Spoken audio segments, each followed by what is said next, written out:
Hi everyone, this is Mohammed Baig from Rathore Baig. It's been a while. I just wanted to tell you about a CanLII case I've read recently. It was reported as of May 2020, and essentially it's between Wang and a numbered corporation. Now, Wang had bought them from a developer, and there was a clause against assignment or listing on MLS for sale. Because the vendor essentially didn't want them competing with their own transactions.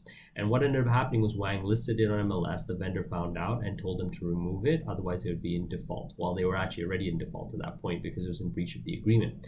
Wang fixed the situation, removed it from MLS, and asked for permission to sell it. They did not get permission from the vendor, but they ended up selling it anyway, again through MLS. When the vendor found out, they did put them under default and took their $150,000 deposit.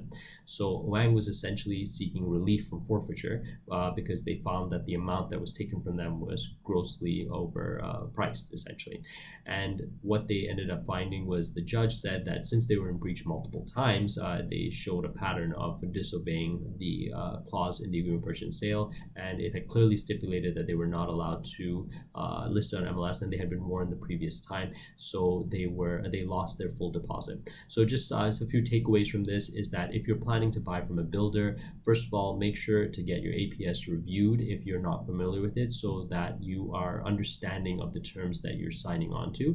And if you plan on selling it or listing it later on, make sure that it accommodates for that in the agreement purchase and sale, so it allows you either to do an assignment without unreasonable rejection by the vendor, and also with reasonable fees, and allowing you to potentially list it on MLS.